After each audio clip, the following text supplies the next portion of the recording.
La paz de nuestro amado Salvador Cristo Jesús repose abundantemente en cada uno de ustedes. Les saluda el pastor José Pisa, quien agradece a Dios la oportunidad de llegar con el mensaje de la palabra del Señor. Gracias a ustedes por darnos de su tiempo. Esperamos que ese tiempo sea un tiempo de mucha bendición para ustedes. Hemos venido, mis santos hermanos y amigos, hablando sobre los profetas. Hemos dicho que en el escenario espiritual del pueblo de Israel, Dios envió desde temprano y sin cesar una gran cantidad de profetas a quienes acertadamente alguien los describió como los voceros de Dios, mientras que otra persona describió a los profetas como la boca de Dios, porque ellos eran los encargados de transmitir exactamente la palabra que oían de parte de Dios para el pueblo de Israel. La Biblia dice que los profetas fueron personas inspiradas por el Espíritu Santo. Y hemos también dicho, y les estamos recordando, que ser profeta implicaba, en primer lugar, haber recibido el llamado de Dios. Esa era la gran diferencia entre los verdaderos profetas y los falsos profetas, porque así como hubieron verdaderos profetas, también hubieron falsos profetas en el escenario espiritual de la nación de Israel. Estos falsos profetas eran personas que no habían sido llamadas por Dios y por ende no habían recibido la comisión divina, ni mucho menos la autorización para poder hablar en representación de Dios. No ocurría así con los verdaderos profetas, quienes habían sido llamados por Dios para tan alto oficio. Es por esto que encontramos en la Biblia registros de la forma sobrenatural como Dios los llamaba a estos hombres a ejercer esta función. Hemos visto dos casos, el caso de Isaías. Su llamamiento ocurre en el año en que murió el rey Usías. Él tiene una visión de la gloria de Dios y luego pues en esa visión Dios habla y dice: ¿a quién enviaré y quién irá por nosotros? Y el profeta, después de haber sido santificado por carbones encendidos tomados de un altar, Isaías capítulo 6, el profeta responde positivamente: heme aquí, envíame a mí. De igual forma, encontramos que Dios llamó a Jeremías siendo un adolescente, siendo un joven. Dios lo llama para que vaya y profetice contra el pueblo de Israel. Jeremías puso excusas, al igual que Moisés, pero la convicción que Dios produjo en estos hombres fue la que los llevó a ejercer este ministerio. Hemos dicho también, mis santos hermanos, que los profetas tenían que ser personas valientes, personas intrépidas, porque los mensajes que ellos tenían que transmitir no eran generalmente mensajes aplaudibles por el pueblo, no eran mensajes que despertaban la simpatía de los oyentes, más bien estos mensajes siempre eran mensajes de juicio, mensajes condenatorios, mensajes que urgían al pueblo a tornarse a Dios, incluyendo a sus líderes, incluyendo también a los sacerdotes y también a los reyes. Y estos mensajes pues despertaban la antipatía del pueblo. Por eso es que estos profetas fueron perseguidos. Ustedes recordarán, eso lo veremos en una ocasión posterior, cómo el reinado de Acab persiguió a los profetas de Jehová porque estaban instaurando una nueva religión en el pueblo de Israel, la adoración a Baal traída por la esposa de Acab llamada Jezabel. Vamos a ver ahora que los profetas eran hombres como también ya hemos mencionado, eran hombres conocedores de las Sagradas Escrituras, conocedores de la ley, porque lo único que estaba a disposición en esa época era la ley de Jehová, es decir, los primeros 5 libros de la Biblia que nosotros llamamos Pentateuco. Ellos la denominaban la Torá, que se refiere a la ley de Moisés o a la ley de Dios, que es básicamente lo mismo, ¿no? Lo que nosotros llamamos los primeros 5 libros de la Biblia: Génesis, Éxodo, Levítico, Número y el libro de Deuteronomio. Por eso el Salmo primero, cuando dice: bienaventurado el varón que no anduvo en consejo de malos, que no estuvo en camino de pecadores, que no se ha sentado en silla de escarnecedores, sino que en la ley de Jehová está su delicia, pues en ella medita de día y de noche, se está refiriendo a los primeros 5 libros de la Biblia. Repito, eran los únicos libros que en ese entonces ellos tenían. Cuando David dice: oh, cuánto amo yo tu ley, todo el día es ella mi meditación, se refiere también a estos primeros 5 libros de las Escrituras. Entonces los profetas eran hombres que conocían las Sagradas Escrituras, el Pentateuco, la Torá, porque sus profecías siempre estaban basadas en la palabra que Dios le había dado a Israel por medio de su siervo Moisés.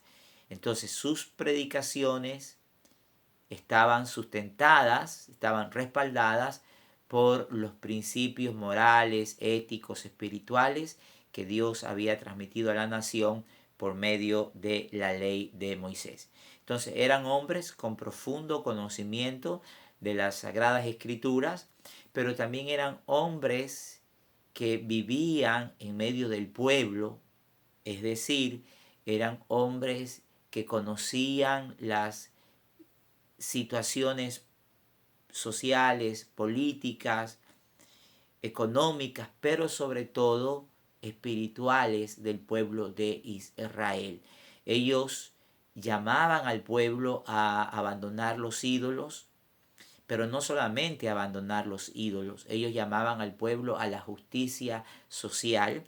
Ellos exhortaban a los reyes a no violar la ley de Dios dada por medio de Moisés. Ellos exhortaban a los reyes a no hacer alianzas con naciones paganas. ¿Por qué? Porque todo eso estaba establecido en la ley de Dios. Por eso ellos conocían la ley, pero también eran hombres de su época, eran hombres de su pueblo.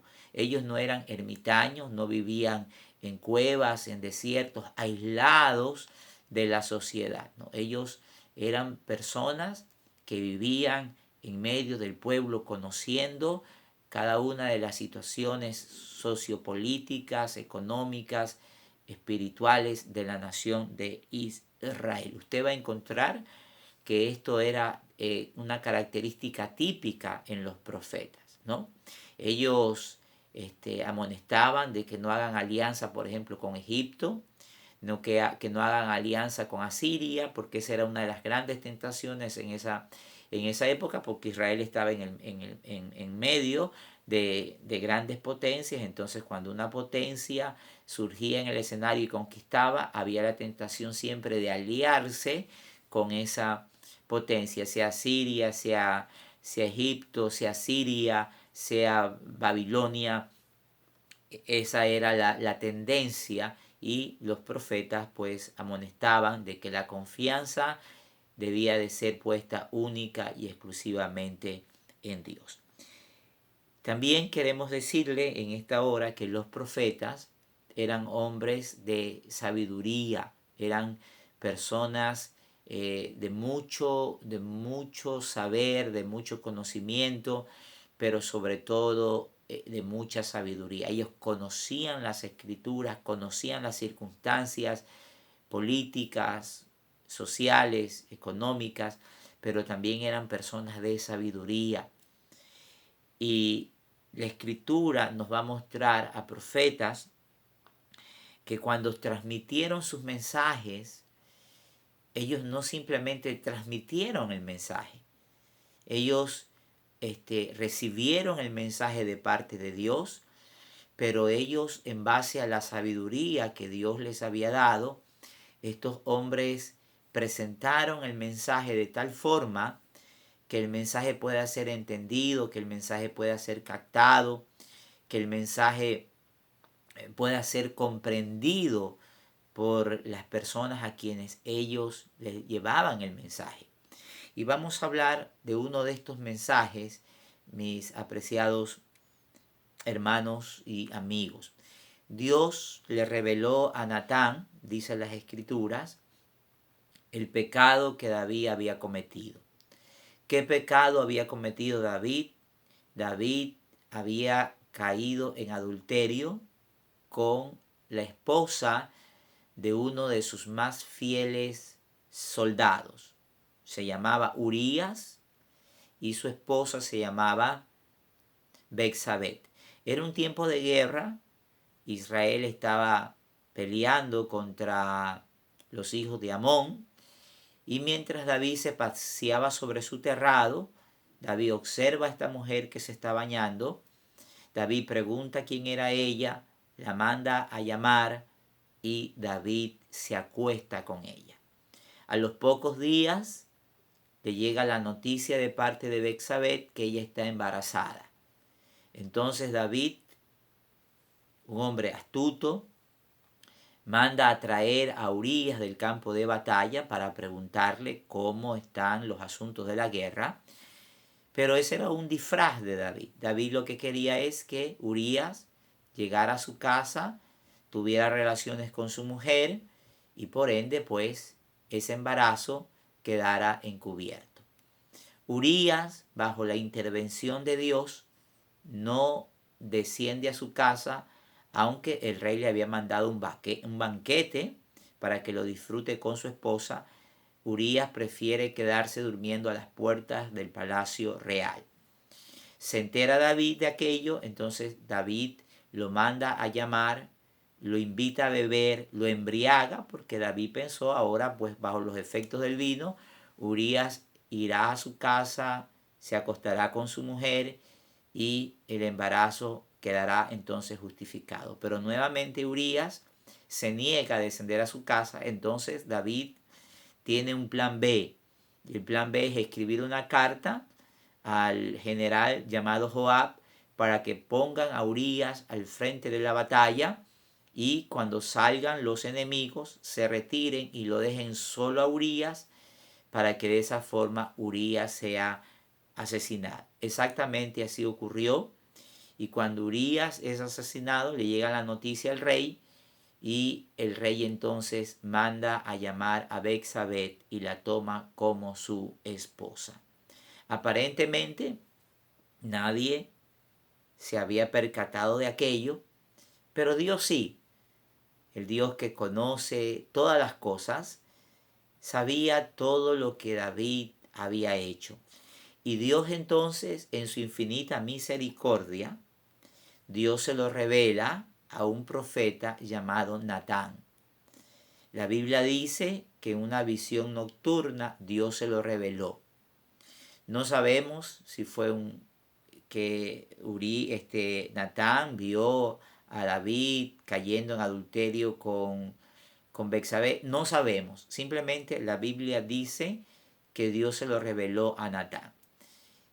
¿Qué hizo Natán? Fue inmediatamente a decirle: rey, tú eres un adúltero, eres un sinvergüenza, eres un hijo del diablo, arrepiéntete. No, eso no hace Natán. Natán elabora una parábola. Y esta parábola de Natán fue muy bien elaborada con la sabiduría de Dios y con el conocimiento. ¿Por qué? Porque Natán sabía que David, antes de ser rey, había sido pastor. Entonces él va a presentarle una parábola de ovejas.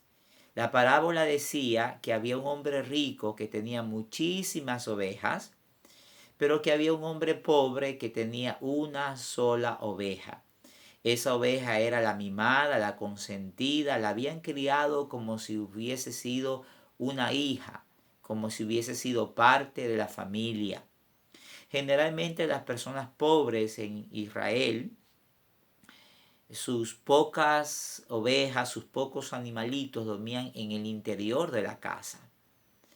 Habían 2 pisos, ¿no? No como nuestros pisos de nuestras casas ahora, sino un piso un poco más abajo, un piso un poco más alto. En el piso más alto vivían la familia, en el piso más bajo ellos metían allí sus animalitos. Y en el piso superior había un hueco en la tierra, donde se ponía paja para que los animales comiesen, ¿verdad? No tenían que subir, sino simplemente arrimarse porque era un piso un poco más elevado. Metían a sus animalitos en casa. Entonces esta ovejita era la mimada, era la mascota de esta familia pobre. Resulta que en la parábola Natán dice que viene a visitar al hombre rico, uno de sus amigos. Y el rey, en vez de matar a una de sus tantas ovejas, por violencia manda a quitar la ovejita del hombre pobre para brindársela a su amigo. Cuando el rey David escucha esta historia, su instinto pastoral se levanta y David se llena de ira y dice: ese hombre tiene que devolver 4 ovejas más. Esa era la ley del Antiguo Testamento, la ley de la restitución. Y encima de eso, ese hombre debe de morir. La ley no prescribía eso. O sea que David se excede en su sentencia. Cuando Natán escucha la reacción, ve la reacción del rey, Natán le dice: tú eres ese hombre, porque Dios te dio lo más escogido de Israel, y tú, teniendo tanto a tu disposición, mandaste a matar la única ovejita del hombre pobre. Entonces, así eran los profetas, hombres con gran sabiduría. Nos vamos a quedar hasta aquí. Esperamos que esta palabra le haya bendecido. No se olvide de suscribirse a nuestro canal. Nos veremos en una próxima oportunidad. Dios lo siga bendiciendo.